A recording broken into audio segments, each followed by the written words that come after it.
Hi guys, welcome back to my channel. My name is Laura, and today I am joined by Luke Simmons, who is the pastor of the church that our family has been attending for the last 8 or 9 years, actually, since my kids were very small. And over the summer, our church did a sermon series on the 7 deadly sins, which were all very fantastic, but I was eagerly anticipating the one on gluttony, for obvious reasons, if you've ever watched this channel before. And of course, it had to be the last one that you did. And we even had like a spacer week in there. So I was anxiously, by the time this sermon came out, I was very ready to hear it. And of course, it was extremely impactful. It meant a lot for me. And I have shared it with a lot of people. I'm gonna link it in the description if you want to hear the whole sermon. But anybody I've shared it with has been really moved by your message, as well as just the things that you shared personally. So thank you, first of all, for that. Yeah. And then thank you for being here to have this conversation. So I've been looking forward to talking with you more about this concept of gluttony and our relationship with food, and like, what does that really mean and how we serve God. And so thank you for being here today. Yeah, this is such a treat. I love what you're doing. I love how many people are helped by the work that you're doing. It's to be able to be part of the conversation is fun. So, yeah, it's a fun behind the scenes thing at church, like the carnivore, world adjacent, which isn't even what that's about today. We got a lot of carnivores at this church, and I think you're part of that. So. Yeah, it's been pretty cool to see. So I thank you. I would love to kind of just start with really what is gluttony and this like as a sin, and maybe why is it even the most acceptable of the 7 deadly sins that you addressed? So, the 7 deadly sins, just for people who are interested in that, was started really, like the thought process around it started in like about the 4th century. And there were these monks who were living out, especially in the desert, and especially as Christianity was spreading throughout the Roman Empire and it was becoming popular, they were kind of going like, well, wait, all these people are saying they're Christians, but like, what's real Christianity? And so they were just trying to live a very devoted life. And so they were really thinking through these as like, what are the principal, they actually called them originally the principal vices. And so it was less about sins and more about vices, and principle meaning like this is like the fountainhead or the branch that other things grow out of. And so gluttony is a really interesting one, because you could think about someone as gluttony in some ways just is about excess. And so many of the other sins are like that, right? Like greed is gluttony related to money, right? Envy or lust is a kind of gluttony related to desire. But it seems like those early thinkers were thinking about the relationship of food. And I think especially, if you remember this, like they were in a context where it was hard to be a glutton compared to now. Right. Like now it's hard not to be, right? There's just excess of food everywhere. And it's designed to make you want to eat more and more. It's chemicals and the processed foods and the sugars and sugars and everything. Right. And so gluttony was really seen as like this real mark of self-control. And like if you can master your appetite there, then you're building self-control strength muscles. And that's what's so interesting about gluttony is and just the relationship with food is like so many of the other sins that we would have talked about in that series. Right. You don't want any relationship with that. You don't want any relationship with greed. You don't want any relationship with lust. Thinking too highly of yourself. You don't want any of that. Yeah. But you have to eat. You have to eat for every day the rest of your life. And so how do you have a better relationship with food? So I think the definition I gave of gluttony was something about the idea of the over-reliance on food for pleasure or meaning, where instead of food just being food, it becomes more. It becomes a sense of, okay, I can only be happy if I can have this. This moment is only fulfilled if we can celebrate it in this way with this food. And in my personal journey, that certainly has been part of the dynamic, is like a lot of the vacations that I think about what did I eat and where did we go? Right. And it's hard sometimes to even think, how do I celebrate something without it involving a sweet treat or this or that? So it is a really interesting topic. Yeah, and how do I cope with difficult things and stress without eating my feelings or, and I know for me that's resulted in a lot of weight gain and up and down over the years. I had a friend who has, been very open about her struggle with an eating disorder, and she's like, only the lucky ones get fat, because she had a lot of those same things, but it wasn't weight related, where there was so much that was like, it was obvious in myself that I struggle with gluttony, and maybe that was a different kind of shame that I carried because it was so external, and I felt like everybody looked at me all the time as this person who clearly was gluttonous, but yet she was struggling with a lot of that hidden shame where people didn't know what was going on with her because it didn't result in weight. Well, and not everyone who's overweight is gluttonous, but certainly not everyone who's gluttonous is overweight, right? So like for me, maybe I'm more like you, where it's like when I'm a glutton, you'll see it. Like I'll be buying new pants, right? Like that's how that works. Whereas I know people who like, they've told me they struggle with gluttony, but like they've got the metabolism of a 20-year-old and they just go through it and they don't gain weight and they don't put on weight. So weight and obesity and weight, it's not necessarily an indication of gluttony. Oftentimes though it is. Before Luke gets here and we start filming, I want to jump in and let you know that this video is sponsored by Element. Of course, right off camera, I have my electrolytes, which I always have right nearby. And in this water bottle, I have 1 packet of the lemonade salt, which is my favorite of their flavored versions.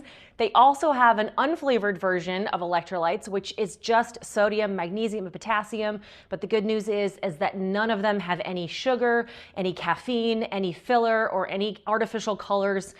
So you're getting quality ingredients in your electrolytes. Also, currently available in Target stores, you can get their sparkling waters, the 12-ounce cans. Those are going to be available online in early 2026, but for now, you got to go to Target to get those.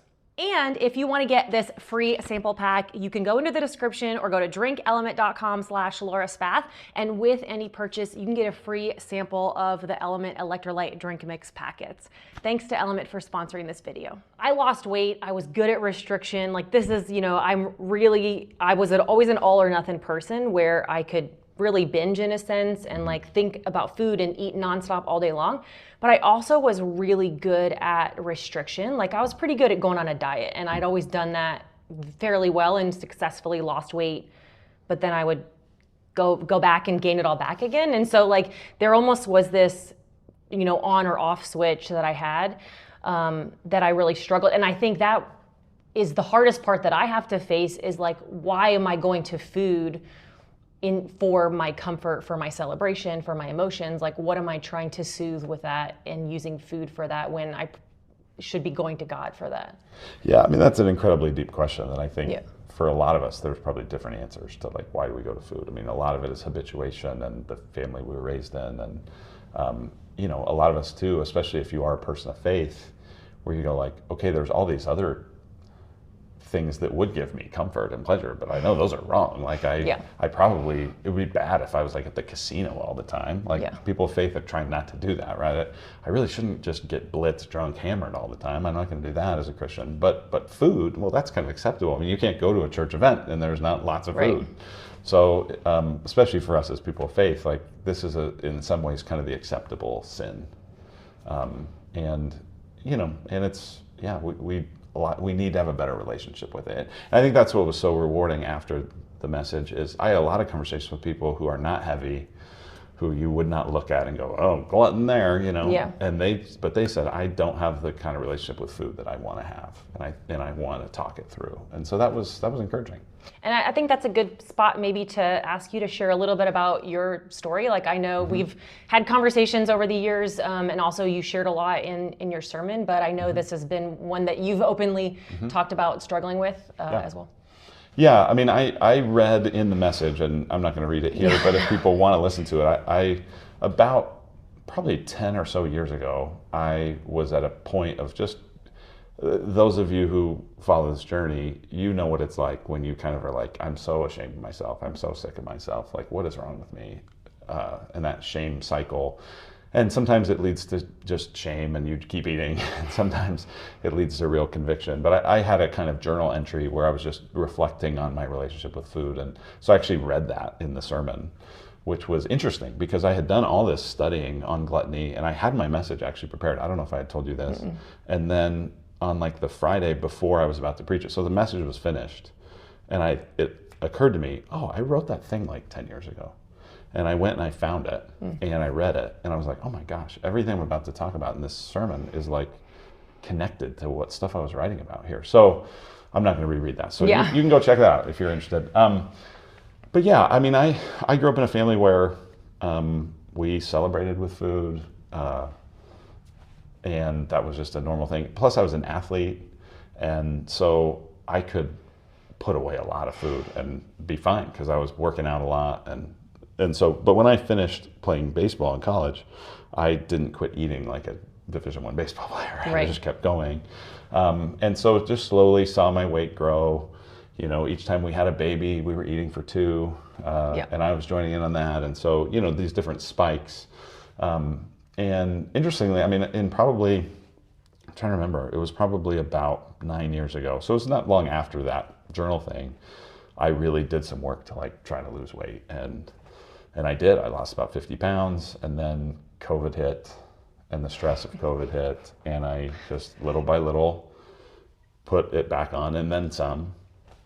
And so, yeah, it's just discouraging. I mean, it's the kind of thing where if you're not heavy and have a bad relationship with food, you don't realize how you think about it all the time. Like every day I would lay in bed at night and be like feel my belly, like as I'm laying there and be like, ugh, I hate this. And yet especially when you've lost weight and you know how hard it is and you know how much work it is, it feels a little bit like, do I even want to try to restart that? Yeah. And even if it works, well, I'll probably just put it back on, right? And it's just there's a psychological battle of some kind that someone more qualified than me could help. But every time could it help gets us harder unpack. and harder and harder every time. Yeah, and so that relationship has been hard. I think some of what's been hard is watching my kids then have some of the same relationship with food issues that I have, and going like, oh wow, like I'm creating that. And I think a big thing for me is like when food is not just food, when it's more. And so seeing that in my kids, see that in me. So anyway, yeah, I don't know. I mean, in the last 2 years, I've lost about 60 pounds, and been able to maintain that now for about a year. And even that kind of happened on accident. Like there's a guy that does some personal, he's a former NFL long snapper, and he does some personal nutrition coaching and fitness coaching.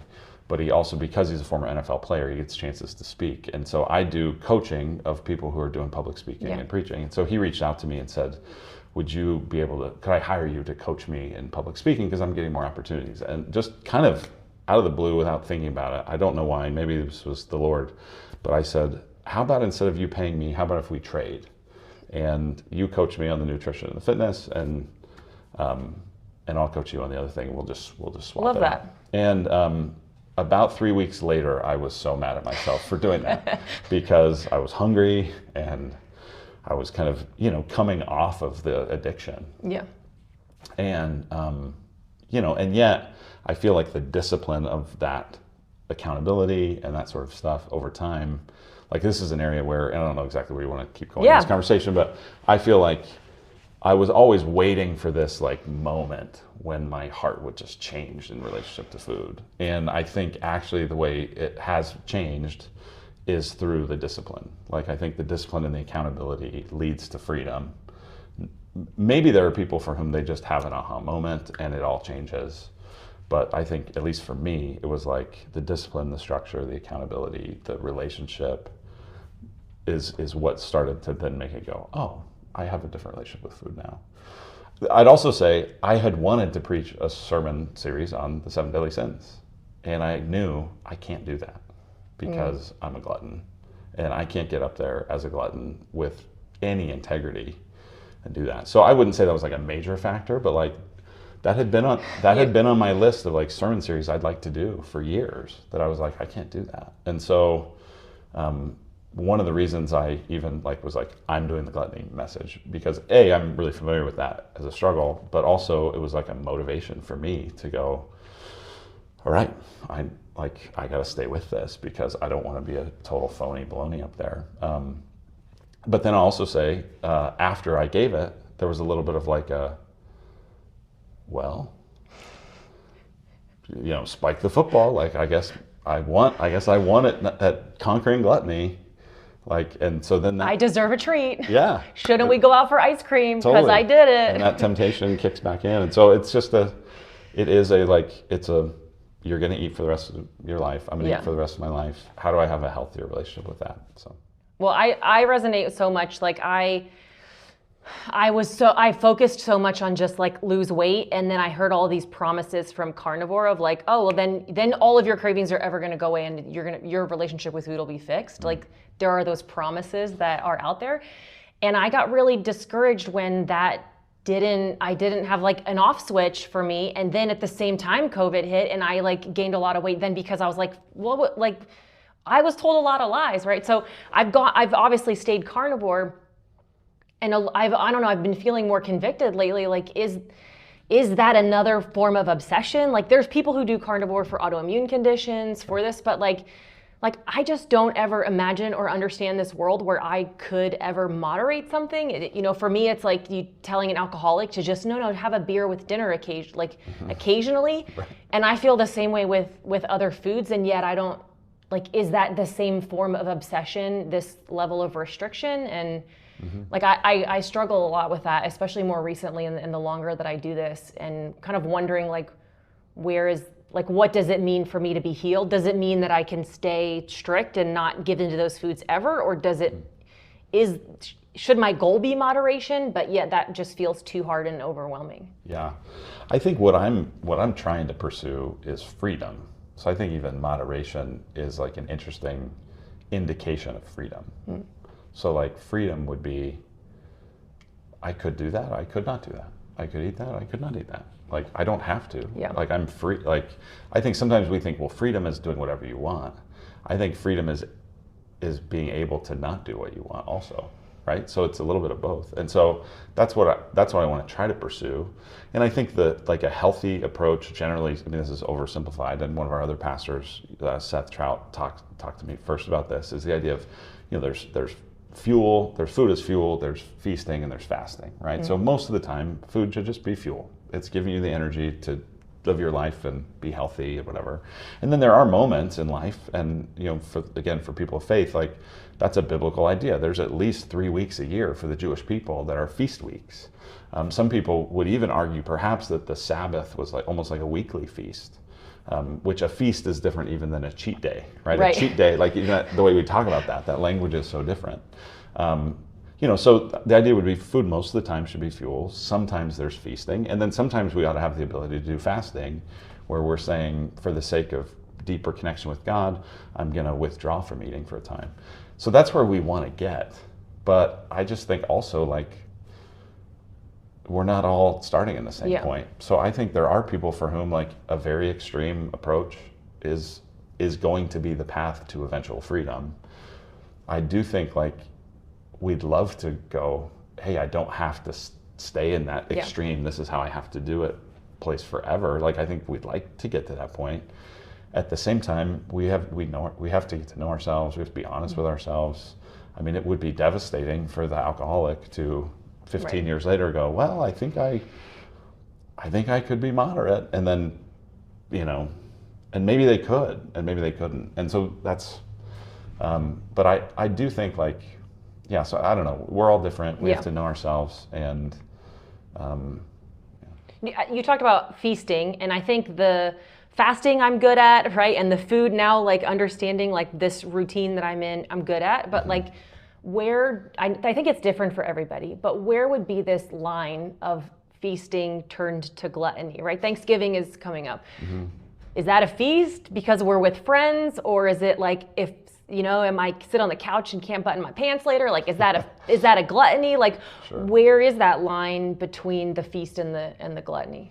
Well, I'll just say for me, I can rationalize anything to be a reason to be a feast, right? So that is it's Tuesday and cake was on sale. Like let's enjoy it. I've never been to Dallas. Right. Let's celebrate and eat barbecue, like, or what, there's like anything. Well, no, we can eat barbecue. Yeah, that's right. Yeah. But something else, but we need the cornbread and we need the pecan pie. Right. So, I mean, you can rationalize anything into being an excuse for celebration or for feasting. So I think that's where you probably want to, like, at least what I'm thinking about is like, it's pretty thoughtful and intentional. It's like, I'm going to feast on Thanksgiving. I'm gonna feast on my birthday and my family members' birthdays. I'm gonna feast on Christmas. You know, we had a kind of big milestone for a big project that we were doing as a family recently, and we're like, we're gonna feast as a kind of official moment for that. But what's interesting, like last year, I think was the first Thanksgiving since I'd like really tried to like eat in a better way. And I treated feasting that day like no holds barred, just go for it. And I was in pain at the end of the day. And so that was interesting because when you're in a pattern of gluttony, like your body is sending you signals of like, this hurts, but it doesn't even hurt because you're so used to it. But when you get out of that, so like, that's where I go, like this year I could have, like, I feel like I'm going to feast on Thanksgiving. I could have 4 pieces of pie, 1 of each, but I go, do I want that? Like, I don't actually think I want that now. Yeah. Like, not because of the caloric intake or it might add weight, but it's like, I'm going to not sleep, you know? Yeah. But I might go, all right, well then I'm going to have a bite of pumpkin pie and I'm going to have a bite of pecan and I'm going to have a bite of apple and I'm going to like, and I'll get the taste and I'll savor it and I'll eat it slowly and I'll go, oh, that's really good. But then I'll go, and I'm good. Like, so I think it's like, that's how I think I'm going to try to approach that particular thing. And it might work and it might not. And you know, like, I mean, I think that's the part a lot of people struggle with is how do we stop one bite from turning into the whole pie, right? That's my personal struggle. Or, you know, and the next thing you know, you're like in the kitchen when everybody else is visiting and you're having another piece that nobody's going to notice, right? There's a lot of that, I think, fear. And again, I think it's a beautiful concept to be able to moderate, and I wish that for my kids. I don't think my kids should grow up and have to be carnivore. I hope they can live this life of a positive relationship with food and have a piece of pie and not let that be this obsession. I do see that in them some, and I'm trying to help to teach them better than I am. But I don't know, and I guess maybe from your perspective or from a biblical perspective, how can we pray for healing? How can we pray for an improved relationship with food, or pray for God to help us to know what the right balance is, I guess? Well, one of the things I talk about it in that sermon, and again, this is all just teasers. People should go watch the sermon. is it's wild how much food is a theme of the Bible. Like, it's wild. Like, sin enters the world in Genesis 3 at the very beginning through food, right? God could have set up anything to be the first temptation that would lead to sin, and it's food. The Bible ends with a big wedding feast, you know, celebrating that Jesus is like a true groom and the church, his people, are like a true bride. And then, like, throughout it, Jesus describes himself as, in language of food, he's the bread of life. And when he picks something that his people should do on a regular basis to commemorate him, what does he pick? He picks bread and wine, or, you know, our church used bread and grape juice.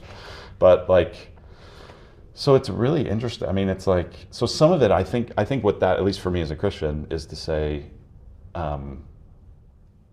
in the same way that bread provides sustenance and energy and enjoyment, right? Who doesn't like when they come to the table with warm bread? I guess carnivores don't, but oh, juicy ribeye. But you do like it, which is why you're doing we carnivore do, that's now, why we right? are. You know, but it's like to go, oh, I get that level of satisfaction from God, that, you know, and so that's where you're trying, again, as a person of faith, that's where I'm trying to get to. But I also think, like, you have to know yourself, and you have to go, like, what's smart and what's wise, and how do you asked about healing. I mean, I think healing is like the pursuit of freedom. God, give me freedom. Give me to the point where this is not more than food. It's just food. You know, it's like, I could have it, I could not have it, I'll be okay. And,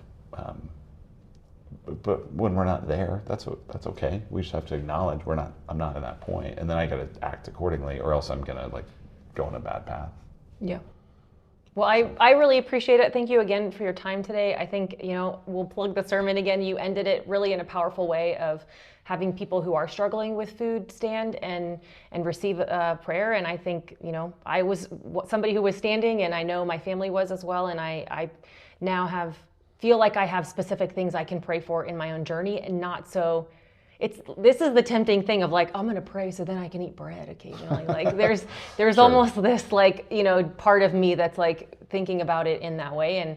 And that's obviously something that I have to then pray for the right intentions, I think, is praying for the freedom of it and not like, hey, pray so I can occasionally eat pasta or something terrible, Yeah, well, one thing that comes to mind, and this is kind of, so I'm going to feel a theology nerd here at the very end. If people are still watching, they can... earned it, yeah.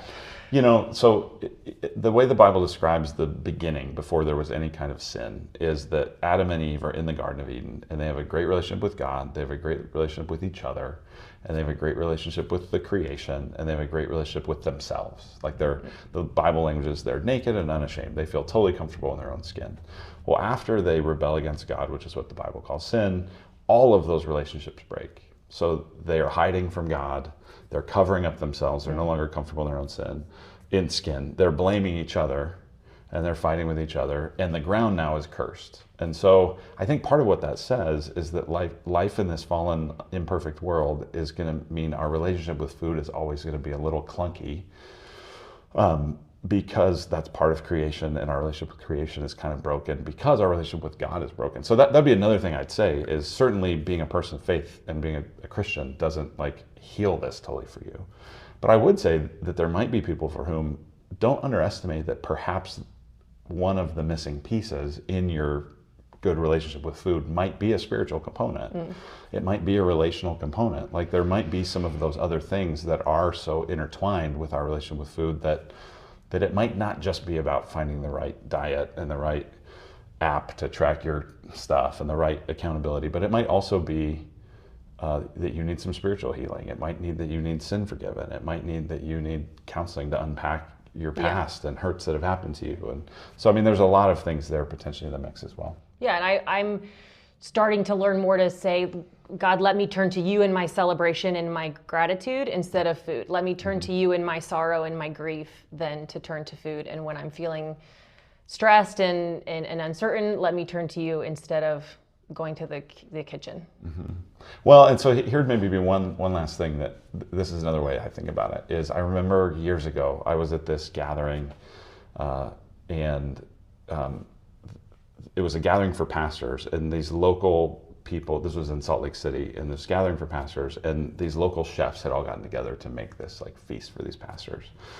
And they made duck confit, which is spectacular. I've never had it since. It was amazing. And we're sitting there, and the pastor who was kind of leading this whole thing, he read a portion from Isaiah 65 where the people are about to feast.